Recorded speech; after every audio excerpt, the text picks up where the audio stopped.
let's go to Brandon Ingram. Brandon Ingram so far with Team USA, it hasn't been ideal. Let's go with. And by it hasn't been ideal, I mean, frankly, he has not played that well. And you can chalk that up to a number of different things. You can chalk it up to whatever you want to, right? But so far, I in his first 2 games, at least, according to Real GM, he averaged 3.5 points, shot 37% from the field. And then today against Jordan, I want to look at the numbers before I bring them up. But like, it's been not great for him. Let's go with it. Has been not great for him because that seems like a more fair assessment than what we can give. Brandon today came off the bench, had 7 points in 15 minutes, 5 assists. I thought he did pass well in that tape when I watched it this morning, so I do buy that. Mm-hmm. What do we think about this? Because there are a few different ways I think you could go here. I think you could go that this means something about Brandon Ingram and his value as it pertains to winning basketball. I think you could mean that it's not a great fit with the style of play that they want to run with Team USA. I think you could say that, maybe he's just not playing well and he's going through a bit of a slump, right? There are just a lot of different ways you can go about this. People on this that have listened to this feed for a long time know that I am a big believer and defender of Brandon Ingram. I think his skill level is really high level, and he is a real talent that has showcased itself, by the way, in playoff settings before in the NBA. Like that. The Suns remember what Brandon Ingram did to them. Yeah. Was really quite good. So there are just a number of different factors here that you try and contextualize. And I find it all very interesting. Mark, what have you thought of Brandon Ingram so far with Team USA? And where do you sit in the conversation of what this all means for him? Yeah. First and foremost, Brandon Ingram is not yet 26. He'll be 26 in 3 days, which somehow that is jarring to think about. That one playoff series, 6 games, 27, 6-6 on 40, almost 48, 41, 83 shooting, leading the line 8 times. Yeah. Pretty damn good. I say all of that to say I really don't care about how he looks with Team USA right now. And I don't mean to just be like fence city and like come out like that, but that's where I'm at. I just think we've seen so many guys who like so much of what we do on this pod is talk about nuance and context and environment. Yeah. And I mean, that's exactly what this is. This team is not built to function around Brandon Ingram necessarily. And I don't think that they want to play more. Saying team basketball is maybe the wrong way to put it, but I think you have to be really intentional about how you put Brandon into an offense. I don't think that you can just be like, all right, serve yourself off the ball or run some secondary stuff. I think he very much has to be in control of the ball a little bit more. And I think that part of what's been fun about New Orleans is how successful I think they've been with that, while also noting how many injuries they've had and how little they've actually had the starting lineup together every single year. So I think, to me, I get some of the gripes with how he's looked with Team USA, but I think it's easy to get caught up in the moment and forget, okay, we've had this conversation about multiple similar players in the past with Team USA. It's not just BI. So I can't really take too much away from it to be mad about. So the reason I think this is an interesting conversation is that a lot of what we're seeing right now with Brandon Ingram are his struggles away from the ball, mm-hmm. which is definitely a thing that has happened in the NBA throughout his career, right? If he does not have the ball in his hands, if he's not not the primary, but at least one of the top 2 options, let's go with, it hasn't been as smooth and as fluid maybe as what we would like to hope for, mm-hmm. right? And part of that is because he's improved as a shooter over the course of his career for sure, but it's not his first option, right? He doesn't want to just catch and shoot when he's open. He wants to catch, he wants to survey a little bit. He wants to try and drive. He wants to try and get into the mid range. It's who he is, right? And that's okay, but it doesn't work as well when he tries to move off the ball. And then defensively, he's just never gotten there. He has incredible length. He's fluid athletically. He should be a good defender. He's not a good defender. And that's a real problem that he needs to work on. Honestly, like, I think a lot of these things would go away if Brandon Ingram would really, truly take an off season and just work on his defense more than anything. Like, focus on being a great defender, using your tools and what you are capable of understanding how to play on that end and make your length impactful on that end. Mhm. Be a little bit more anticipatory, be a little bit more aware of what's happening around you off the ball. That's all. Like, guys can do that. That is something that you can improve, I think, on defense. Like, Brandon Ingram is worth $160 million, right? That's what his contract is. And he got paid probably 40 before that for his rookie scale deal as the number 2 overall pick. So, like, he's made $200 million. He's going to make another 200 in his career, right? 200 plus. It'd be worth him like hiring a coach and like hiring a trainer to just sit down and work with him defensively, because he'll make way more money becoming a great defender than what he will right now if he continues down this road. So I say all of that to say this. There's a real, like, when Seth Partnow does his tiers, his NBA tiers, and ranks Brandon Ingram lower than what I would, and I've talked to Seth about this on the podcast last year when he ranked Brandon Ingram super low.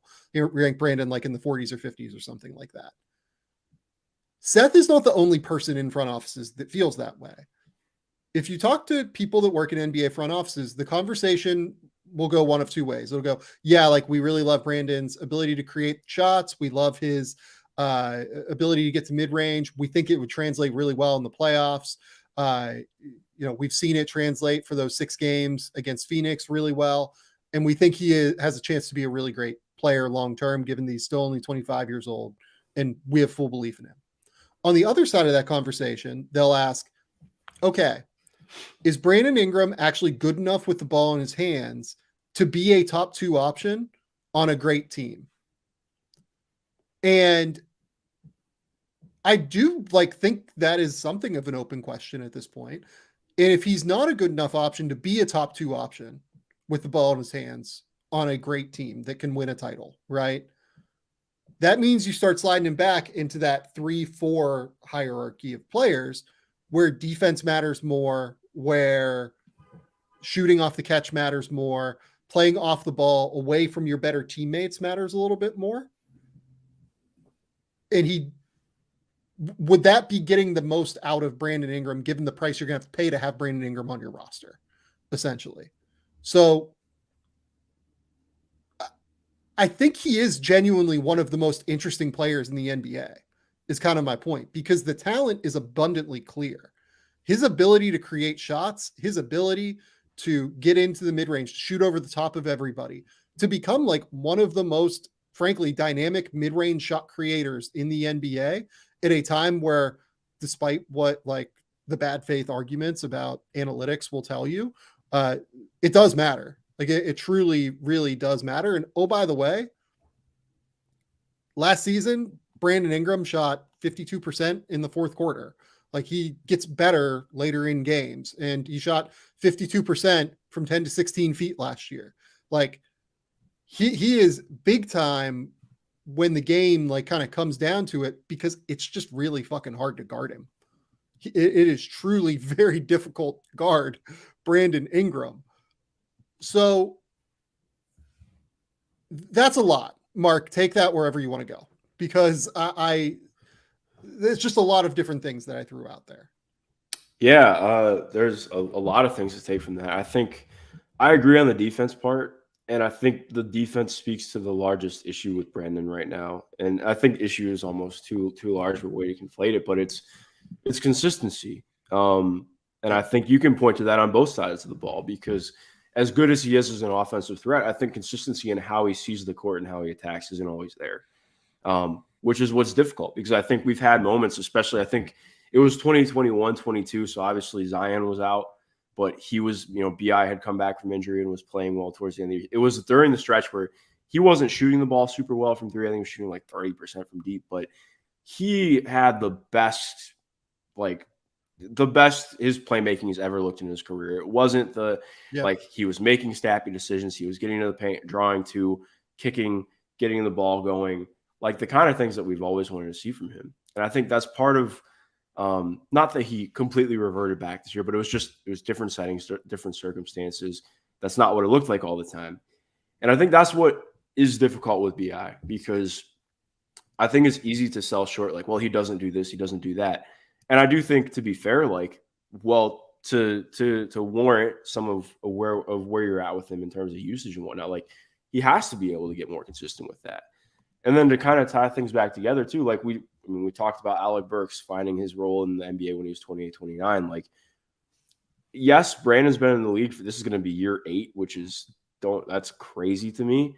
But I think that's part of why you bet on this dude, because he's shown some of the, again, consistently not yet, but I think you've seen a lot of the growth into some of those areas. And I think that is possible. Like, I think that he can trend towards that. I think that we've seen enough of it where I'm pretty optimistic still, especially with how much he's still improved and everything. Like, it's easy to forget he gets to the line a decent amount. It's not like he just never gets there.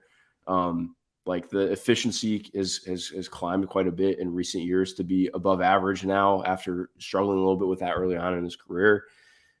Like you mentioned as well, especially with that Sun series, and I think we saw that play out a lot last year. Like, when he gets to his spots, he is, I mean, with the release point, with the touch, it's near unguardable. And I think when he's able to put all of that together and bring the playmaking in to the level that we've seen it get to before, that's a player that I want to pay $40 million to, because there are not a lot of players like that. And I think, like you mentioned too, the defense, I think that's the biggest step for him this year, because I think the playmaking, I believe, will just keep coming with more reps, and especially hopefully having some kind of like health across the board this year would be nice for the Pels. Obviously can't bank in on that, but I think, like you mentioned with the defense, I think I'm so much more willing to be bought in on him as a player if the defense becomes more consistent. Because again, like, we've seen stretches where the defense has been solid. Like, I don't think that it's always been amazing, but there have been moments where, like, oh, hey, he's kind of locked in off the ball, and well, he's not amazing on the ball. Like, he's been scrappy and he's doing his best to get around screens, or he's been active on switches. And then there are games where he just gets obliterated by screens and he doesn't see things coming. And to be fair, part of that is who's behind you, but also, like, I don't think, with how often it happens with him, it's not just because of who's behind him. So I think in terms of finding that consistency is just the biggest thing for me. And part of what's difficult is you can't really determine when that's going to pop for somebody.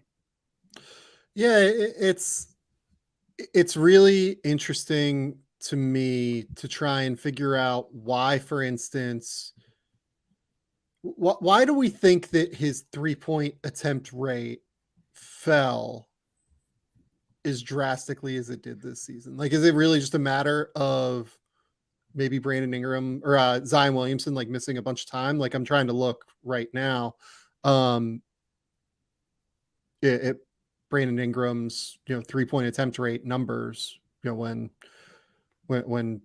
Zion was on, I can't really grab them like on the fly at the moment. No, to me, I think a lot of it was that. Like, and also too, like, oh, sorry, go ahead.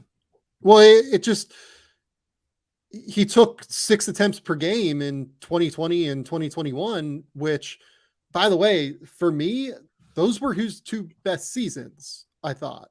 Like, being willing to really, like, stop and catch and shoot, I thought those were the seasons that made the most sense for him. And he was much more willing to catch and shoot in those seasons. Is it really a matter of, like, just playing next to Zion, he'll settle into a role that makes more sense? Maybe it is. Like, I'm honestly willing to understand that and, like, take that as a real thing. The other thing is that they were a plus 13 in the 200 minutes that Brandon Ingram played with Zion last year. They were incredible when these two were on the court together. I think that people, like, everything that happened with Zion over the summer and everything that happened with his injury, I think people have kind of forgotten how good that Pelicans team was. Yeah. Before he got hurt. They were unbelievably good. Like, they were like, they were tracking to be like a 54 win team. Yes. It was incredible. They were truly awesome. Trey Murphy looks great. Herb Jones is a switchable defender. CJ McCollum is still like a valuable shot creating point guard to have next to those two. They started to understand how to use Zion as like a point forward that like brings the ball up the court kind of, and it's just like a monster in ball screens. Like there was so much that he had the capability of doing. And we saw it in flashes last year, and then it just like kind of went away. I would like to know more. Like I would like to understand a little bit better what was kind of going on. What changed a little bit. Like obviously Brandon dealt with his own injuries last year, and we probably underrate the injury factor with Brandon a little bit too. Like he's missed basically 20 games plus per season, if not more. Sometimes it's more like 30. Almost every season of his career, except for his rookie season. And I think maybe 2020 as well, because I think that was the shortened season. So he's missed quite a bit of games with some regularity. He might have only missed like 15 or 10 or so in 2021. Yeah. But missed 37 last year, missed 25 the year before that, missed 30 his last year in LA, missed like 25 his second to last year in LA. He's missed time, and they need to figure that piece of it out with Brandon as well. Yeah, that definitely plays a part. And I think it's worth noting too, like we've mentioned the injuries to teammates, but also last year was only Willie Green's second year. Like they had the Stan Van Gundy year, which it's easy to forget that happened. Never forget Eric Bledsoe starting point guard, as I know every single Pelicans fan just cringed listening to that. I think that's just an incredibly that's a lot of change to encounter as a player who's kind of still finding their way. Definitely. And I do want to mention too, somebody asked what elements would you guys differentiate BI versus Durant's game? I would actually point out your point there, and this is not to dunk on you, but I think Kevin Durant as an off-ball player gets vastly undersold. I think part of what makes KD such an incredible player is how good he is off the ball. Like he's an exceptional cutter. He can run off of so many different actions off the ball, and he's always a threat. So I think to me, that is the biggest difference between a guy like BI and a guy like Kevin. Like not that BI is never getting guarded off the ball, but it's just completely different levels in terms of activity and what teams are utilizing you for. Yeah. Just so I think they are totally different players. I understand why the point of comparison gets made. They are both, 6'10" with 7'5" wingspans, and both can really create and can handle the ball at their size and can pull up and stuff. But like they get their shots in such drastically different ways. Yeah. Like someone brought up, is Brandon Ingram more of a Carmelo Anthony type? Yeah, like honestly, the way he plays is a little bit more similar to Carmelo, I think, where he's trying to get into the mid range, trying to shoot over the top of guys. But it's also a little bit different because he doesn't play with as much power as Melo without the body to bang. Like Carmelo would put his shoulder into you and you'd move backward like 5 feet and he'd just shoot over the top of you. Brandon just has the length and the release point to shoot over the top of you when you're right there. So it's slightly different, but it is probably a little bit closer than what he is to KD, just in terms of like stylistically, the way he puts the ball on the ground, tries to get to spots, X, Y, and Z, right? Yeah, I mean, where does all this like kind of land for you? Like, I'm not panicking about Brandon Ingram based off of this, I guess is what I would say. I bring up all of the devil's advocate points just because they are out there. They're worth discussing and they're worth trying to understand.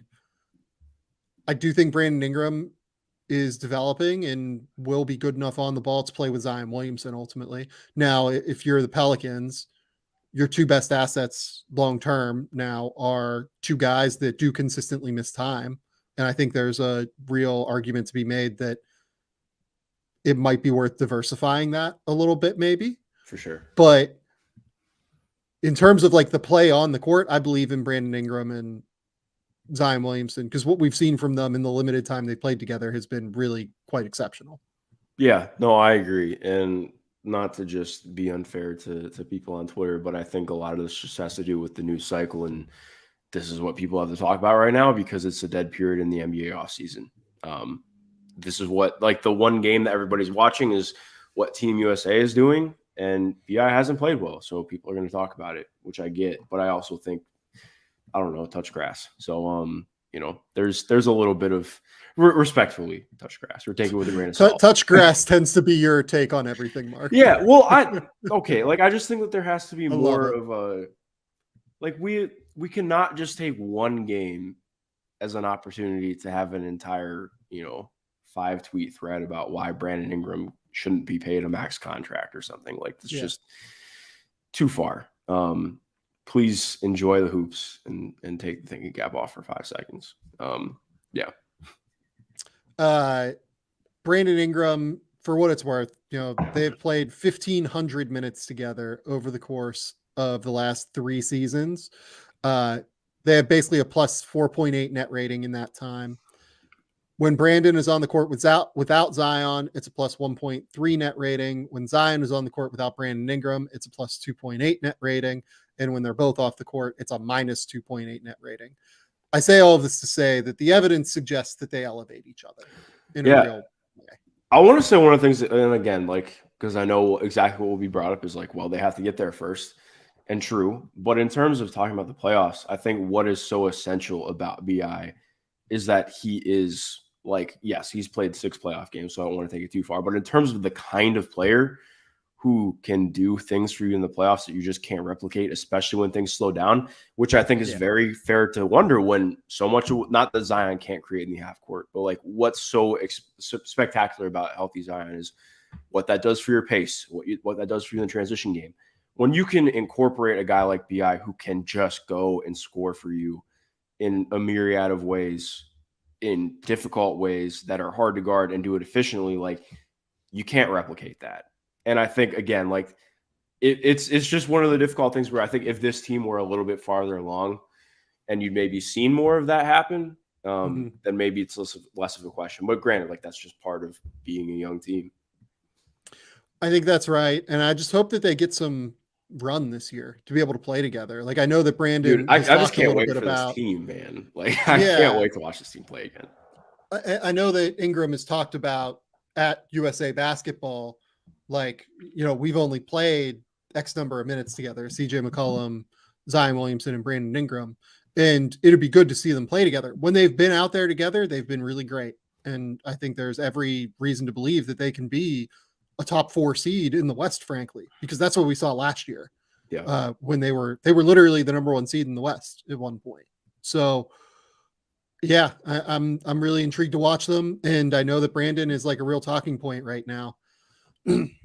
Yeah. As Henry, I think, says in the comments, USA Basketball isn't for everybody.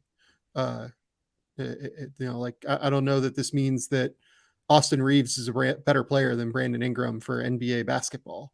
Right? As much as I love Austin, I think that Austin is a drastically underrated asset league wide. Honestly, on their contracts, I might rather have Austin Reeves, but with where Brandon is, I still buy Brandon being a slightly, I don't know, but Austin's really fucking good. It's so crazy. I think I would still rather have Brandon Ingram, but he has his own shoe, which I'm never going to get over, but yeah. I love it. Isn't it cool? Shout out Austin. Wow, it's gonna do numbers for the right wing basketballist when he gets to the 15th edition of his shoe. We can carry on now. Oh no, he's kind of talked about how he's not the biggest fan of the AR-15 name because people call him it. So it's not, shout out Austin. Let's I didn't mean it for him. I just mean it for we love initials and what that can happen. But yeah. We do.